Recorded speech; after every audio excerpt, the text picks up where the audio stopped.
Bonjour et bienvenue sur la mécanique universelle. Alors aujourd'hui nous sommes le dimanche 13 juin 2021 et je continue ma petite réflexion sur Nietzsche.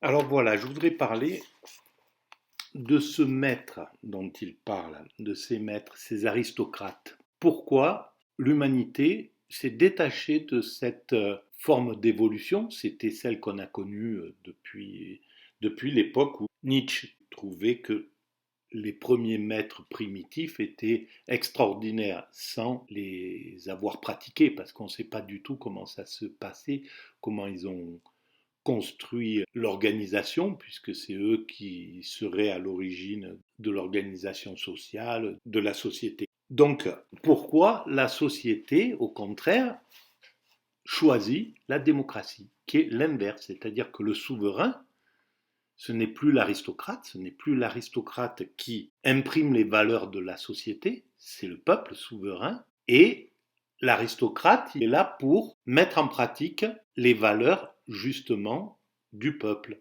Et ça change tout, ça inverse non seulement les lois de la nature, mais également le vieux principe qu'on a connu tout le temps dans l'humanité, c'est-à-dire des dominants qui imposent leurs règles. Alors il dit par exemple, la première figure est celle du maître ou des aristocrates primitifs. Leur caractère essentiel est d'abord qu'ils sont créateurs de valeurs. C'est pourquoi leur morale n'a rien à voir avec les autres morales, dirigées par des normes extérieures. La morale des maîtres est la glorification de soi, attitude inaccessible aux théories modernes qui, dans cette glorification, verront nécessairement une faute d'orgueil. Mais l'idée même d'une faute est étrangère à ces maîtres-là. Ils sont dans une sorte de toute-puissance, ils sont complètement sûrs d'eux-mêmes. Alors, ils existent.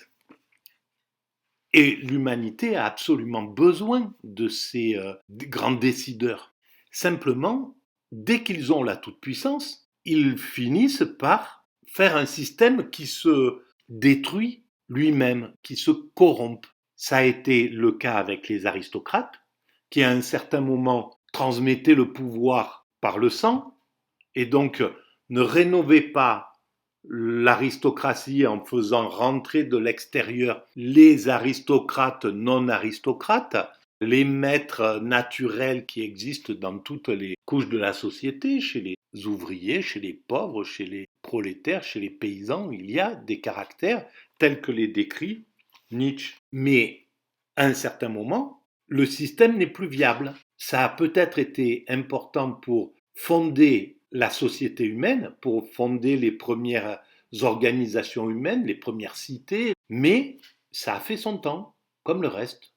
Comme il y a eu un moment où, ben oui, l'esclavage s'est imposé chez les Grecs, il était normal, mais maintenant on est passé à autre chose. Certaines choses ont été utiles, et ces maîtres, ces aristocrates sont encore utiles à la société, mais on ne peut pas leur accorder le pouvoir de fonder les valeurs. C'est l'ensemble du peuple qui fonde les valeurs. Et l'organisation de la société sous la démocratie se fait justement, c'est pour ça que c'est extraordinaire. Le guerrier, l'aristocrate guerrier doit se soumettre à un chef qui est le président, qui est en règle générale beaucoup plus doux, beaucoup moins cruel, beaucoup moins violent, beaucoup plus proche de l'ensemble du peuple, et qui applique des formes de société qui ont été pensées par des philosophes, des penseurs, des chercheurs, des politologues, des gens qui réfléchissent et qui sont en dehors de ce système-là et qui, eux, sont chargés de réfléchir à la meilleure façon d'évoluer.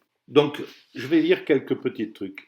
Ils arrivent comme le destin, on parle de ces aristocrates, et c'est Nietzsche qui parle, sans cause, ni raison, ni égard, ni prétexte, avec la rapidité de l'éclair, trop terrible, trop soudain, trop convaincant, trop autre, pour être même objet de haine. Ce sont des locomotives, des meneurs, des bulldozers. C'est ce qui s'est passé avec un Hitler. Il a voulu être le tout. Il a voulu être le chef d'État, le guerrier, le philosophe, tout le système. Et on voit où ça mène. C'est impossible de ne pas aller à la catastrophe. Donc, ce système aristocratique ne peut pas fonctionner. Il finit toujours par se corrompre ou par aller à la catastrophe, à la violence. Leur œuvre consiste à créer instinctivement des formes, à frapper des empreintes. Ils sont les artistes les plus involontaires, les plus inconscients qui soient. Là où ils apparaissent, en peu de temps, il y a quelque chose de neuf, une structure souveraine qui vit, où chaque partie et chaque fonction sont délimitées. Oui, effectivement, ils organisent, et s'il y a un chaos, si dans un navire en perdition on met 500 hommes qui n'ont jamais pris la mer, très vite se définiront les commandants, les exécutants, ceux qui ont les muscles, ceux qui réfléchissent à la route, etc. Mais il faut de tous. Et c'est l'ensemble qui fait avancer le navire. S'il n'y a que les 1% d'aristocrates, ça ne marchera pas. Donc c'est pour ça que c'est important que l'organisation soit démocratique. Leur œuvre consiste à créer instinctivement des formes. Tadam, les plus inconscientes. Là où ils apparaissent, en peu de temps, il y a quelque chose de neuf, une structure souveraine qui vit, où chaque partie et chaque fonction sont délimitées, déterminées, où rien ne trouve place qui n'ait d'abord un sens par rapport à l'ensemble. Une œuvre spontanée, pas une œuvre insensée.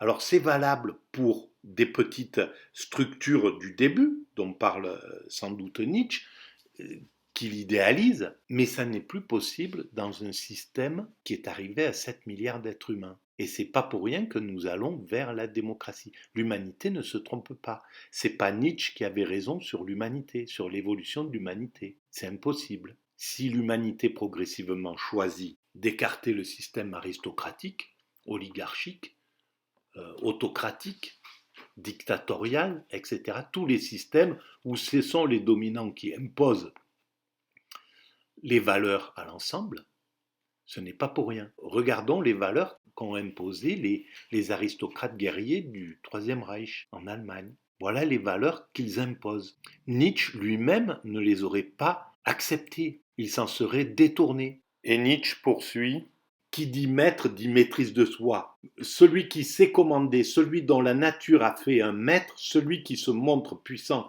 dans son œuvre et dans son geste, qu'importe à celui-là les traiter. Infaillible dans sa spontanéité, la création magistrale est ainsi rien moins qu'anarchique ou arbitraire. Qui dit maître dit maîtrise de soi. Bref, il y a une morale des maîtres. Voilà. Alors, c'est pas Nietzsche qui dit, hein. Il y a les deux là. Il y a une partie de Nietzsche et une partie de Morel.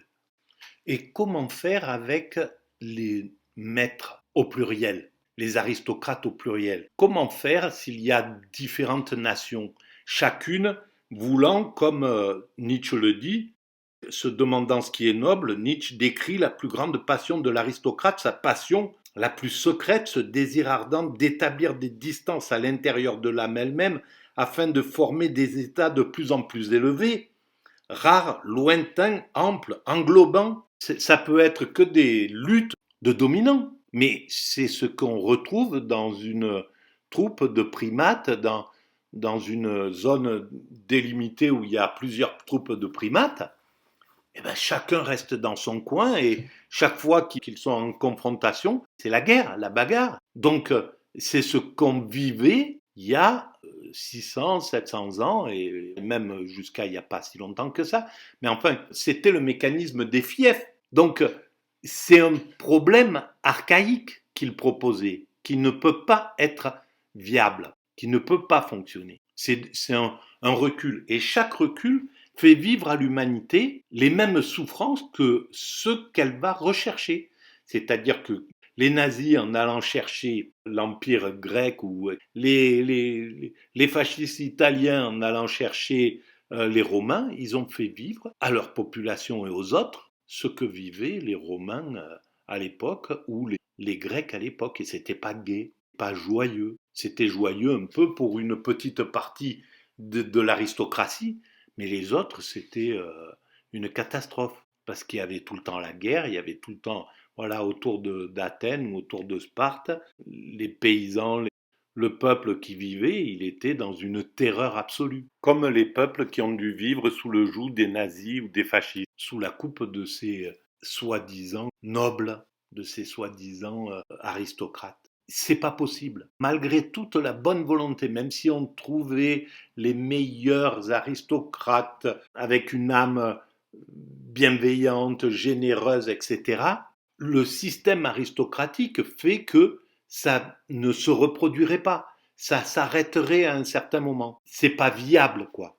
C'est pour ça que la démocratie qui fait monter en principe les meilleurs, et on n'est pas encore dans une démocratie complètement affirmée et bien faite, bien formée, on est au début de la démocratie. Mais quand elle sera bien formée, ce seront les meilleurs qui seront élus par le peuple pour faire les valeurs du peuple, qui sont des valeurs de bienveillance, de pitié, de gentillesse, d'amitié, d'unité, etc. Tout ce que le peuple réclame au fond de lui, parce que c'est ce qui est le mieux pour lui. C'est pas un guerrier type, c'est pas le peuple, c'est pas un guerrier. Il a envie de tranquillité, d'amitié, d'amour, de fraternité, de toutes les valeurs que la démocratie est en train de mettre en place. Lentement mais sûrement.